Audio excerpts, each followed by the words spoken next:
Welcome to the Art of Catholic podcast. My name is Matthew Leonard. Today's podcast is a little different in that rather than an interview, it's a short spiritual reflection. It's just something a little different I thought I'd try, so you can let me know whether or not you like it in the comments below. Now, if you're listening on YouTube or a podcast player, know that there's also a written version of this in the blog area at scienceofsainthood.com, so you can check that out if you prefer to read. But the topic of this reflection is what we must understand about Holy Thursday. Though we often tend to focus most of our attention on Good Friday and Holy Saturday during Holy Week and the Holy Triduum, don't forget the immense power and purpose of Holy Thursday. Today is a game changer. It's the institution of the Eucharist, the medicine of immortality, says the Church Fathers, which both unites us to Christ and empowers us to imitate him through a Eucharistic life. But what exactly does that mean? What does living a Eucharistic life like Christ actually look like?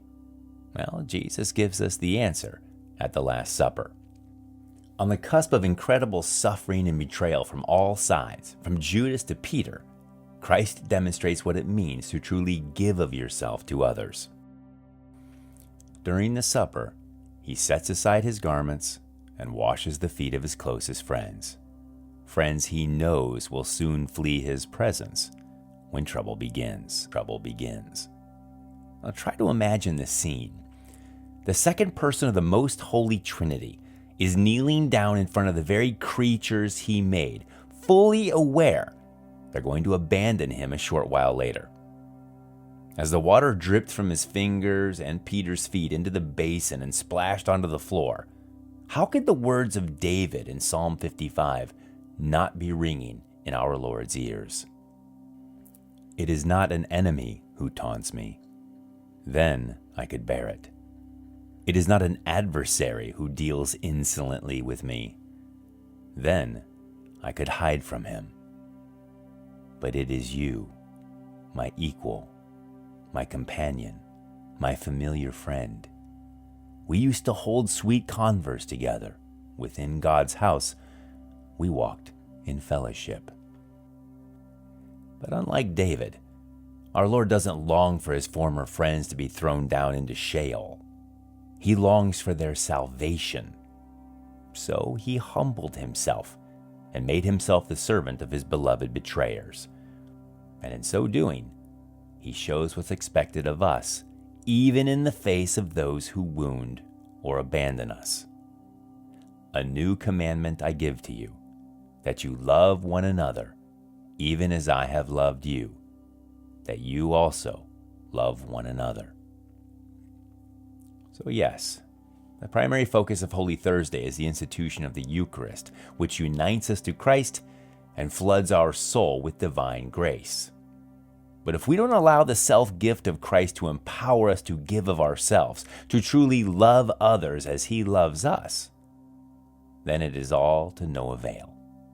Now, it's not easy for sure, but try to remember that love modeled after Christ is literally the key to everything. It's what makes the world go round and should be the driver behind how we approach everything, says Father Gabriel of St. Mary Magdalene.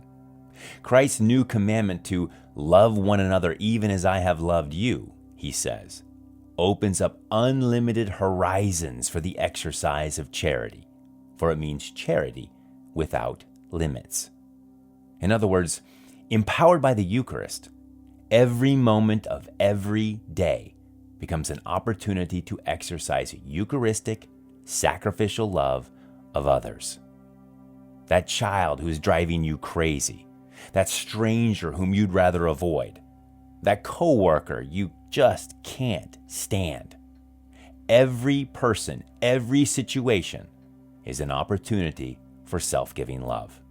There is no limit to possible acts of love while we still have breath. If there is a limit, says Father Gabriel, it is that of giving, like the Master, one's life for others. For greater love than this no man hath, that a man lay down his life for his friends. So when Christ instituted the Eucharist at the Last Supper and said, Do this in remembrance of me. He wasn't just saying, celebrate this liturgy when I'm gone. He was saying, through the power of my self-gift, I'm giving you the power to do the same. Love one another, even as I have loved you. May the power of God's love in the Eucharist we celebrate this Holy Thursday empower us to give of ourselves like Jesus Christ.